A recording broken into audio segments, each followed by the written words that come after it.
Johnny Foster, and welcome back to celebrating the 250th of America with Arcadia Publishing and the History Press. When we think of the Revolutionary War, it's only natural to think of George Washington in command of the Continental Army. However, he does not get appointed Commander-in-Chief of the Continental Army officially until after the misnamed Battle of Bunker's Hill. Yeah, we're going to talk about that misnaming later. So who helped build up the army around Boston that Washington is going to take command of, along with any troops that would continue to arrive? This could be a gentleman named Artemas Ward. Artemas Ward was born on November 26, 1727. He would graduate from Harvard, and before long, he would follow in his father's footsteps by holding a variety of public offices. By 1757, he was elected for the first time to the Massachusetts General Assembly. Ward would first see military service during the French and Indian War, when in 1758 he was appointed a major in the Provincial Army, and at the conclusion of that war he was a lieutenant colonel. When the political strife with England began, Ward would solidly be on the Patriots' side. In October of 1774, he would be made a brigadier general of the Provincial Congress of Massachusetts and would advocate for the colony to purchase arms and ammunition for defense, like those found at Lexington and Concord. After the events of the aforementioned battles of Lexington and Concord, Ward would work with other officers in Cambridge to set up a military base. A larger army would be needed against the might of the British, and Ward began to organize new enlistments and necessary components for a growing army, including guidelines for soldiers' behaviors, but apparently he didn't really enforce that too much, and managing supplies. He would be named the Commander-in-Chief of the Massachusetts Force on May 19, 1775. Now, despite leading several raids into Boston, including one raid that resulted in the sinking of a British ship, Ward, as any commander will have and does have, he has critics. He was considered by some to be too cautious, too hesitant. He was not quick to discipline his soldiers, and instead of using his authority to make decisions, he would ask his subordinates for their thoughts on an upcoming action or movement. That's not necessarily a bad thing, but he would be overly cautious in making a decision according to his subordinates. Let's not forget that Ward also was, though, containing the British in Boston. Boston's under siege.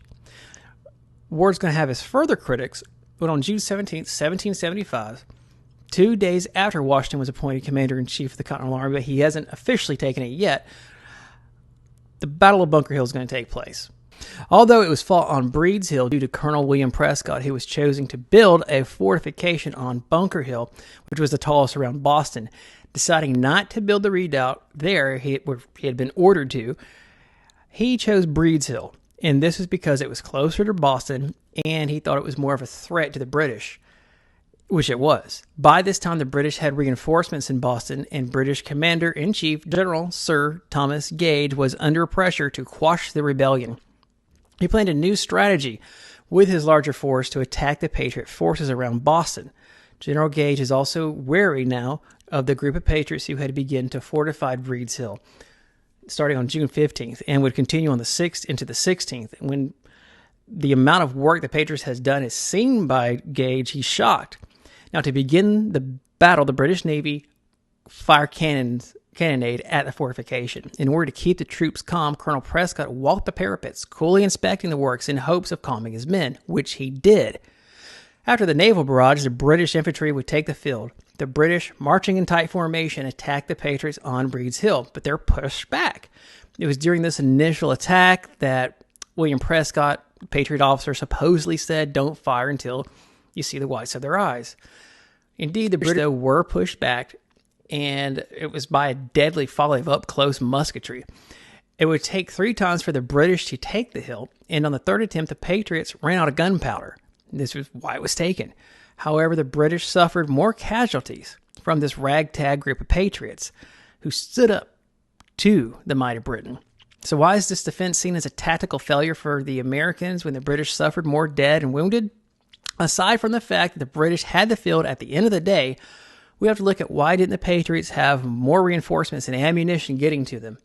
Ward's going to get the blame for this, as well as, one writer from the Revolutionary War Journal would say, many contemporaries blame the loss of Bunker Hill on Ward's cautious nature not to rush reinforcements and ammunition to Prescott and Putnam when they implored him to do so. George Washington also is going to agree with him. This is one reason why the two couldn't stand each other and didn't get along.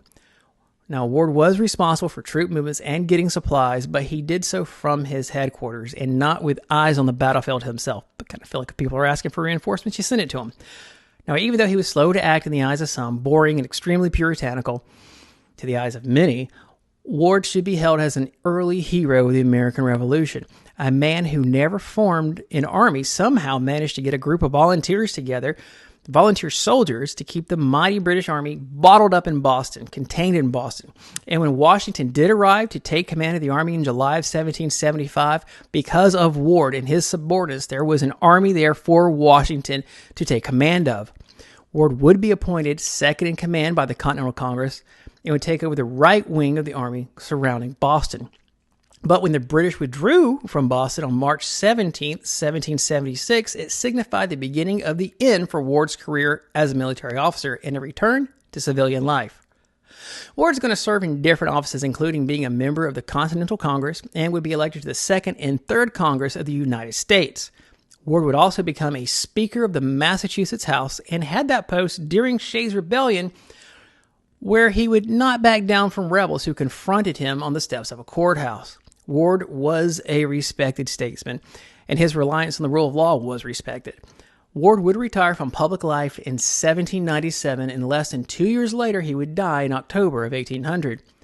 I would encourage you to learn more information about this almost forgotten patriot.